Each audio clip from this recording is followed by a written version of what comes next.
Welcome to the Module 4 content. So as you can see, we're addressing critical skills students need to be prepared to graduate for their life after being in school. And even if you don't teach at the high school level, this content will still be very relevant to you.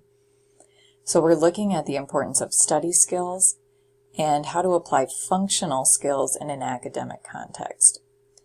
And lastly, preparing students to transition through the many levels of school and then to the adult world. So transitioning from kindergarten to first grade, or bigger transitions like from an elementary building to a middle school setting, and then ultimately graduation from a school setting to the adult world. And you can see we made a variety of outcomes for the course through this module.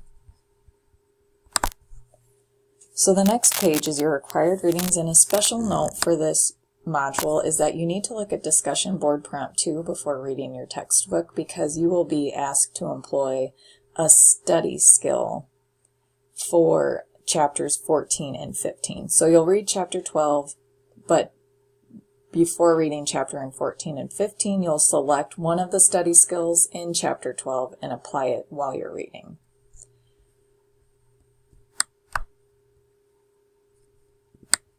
So the supplemental resources this week focus on transition. Transition is required by law for students once they reach a certain age. So those are outlined in the legal requirements in the first link.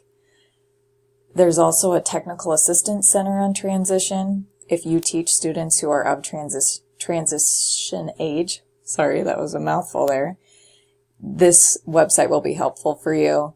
And there's also a timeline that an AA in Iowa has developed, and it starts in middle school. So for those of you teaching in middle school through high school, this is very relevant information for you. And then lastly, we'll look at executive function and academic skills. And this is something that all grade levels can be looking at and employing.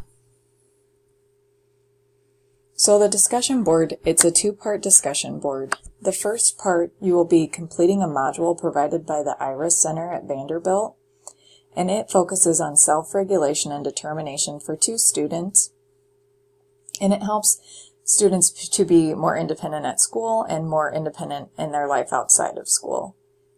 So you will complete the module, and at the end of the module, you'll be asked to answer these 3 questions. You'll post your response to these 3 questions in your initial post. And then part 2, I apologize, part 2 should start here, so I will change that. You're reflecting on the importance of study skills by answering these questions. And as stated in the required readings, you'll select a study skill from table 12.8, so chapter 12, it's the 8th table, in your textbook, and you're applying that as you read chapters 14 and 15. You'll share your experience with the strategy. And this is helpful because if you want a student to use it, you'll have first-hand experience, and you might find that it was very useful. It was easy to use. You can also share if it wasn't. That's helpful as teachers to know what was easy to use, what would be easy to help a student use, and what is relevant. You can see you have 2 assignments. The first assignment is to create an infusion activity. The first part is you're incorporating life skill concepts and objectives. So you'll provide a sample IEP goal and 5 ways you can incorporate life skills into a lesson plan or multiple lesson plans to meet that goal. So you do not need to provide 5 lesson plans, but rather share what the topic would be and a brief summary of how you could make that applicable to a student's life skill needs. And table 14.1 provides you ideas of what the traditional content would be and then what the functional activity would be that aligns to that traditional content matter.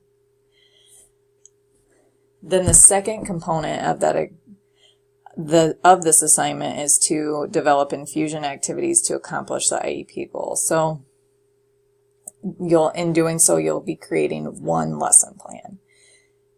you could select one of the life skill ideas from part 1 for part 2.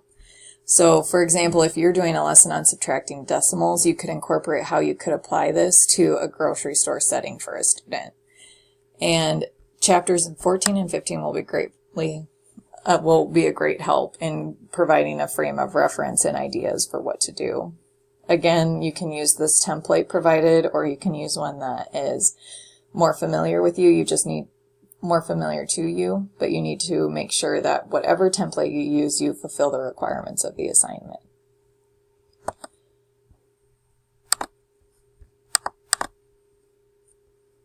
Your next assignment for this module is to complete a transition planning inventory. So on pages 374 and 375, there is a transition planning inventory provided for you. And as stated earlier, it's required for the year in which a student will turn 16. So if you have the IEP and it's supposed to last an annual academic year, and their birthday falls within that academic annual year, then you would be required to complete a transition plan if they're turning 16. So you don't have to, if you know of a student who's maybe 12 and you think that they could answer these questions, you can select that student, but I'm going to let you use your professional judgment to determine the maturity level of the student and if they're ready. Obviously, it probably wouldn't be appropriate to do this transition planning inventory, this specific one, with a very young child. You'll share the answers they provide by using initials rather than their full name, and then reflect on their answers by answering the following prompts. And this will be submitted in a similar fashion. So you have 2 assignments for this week. Again, any questions can be directed to the forum or directly to my email.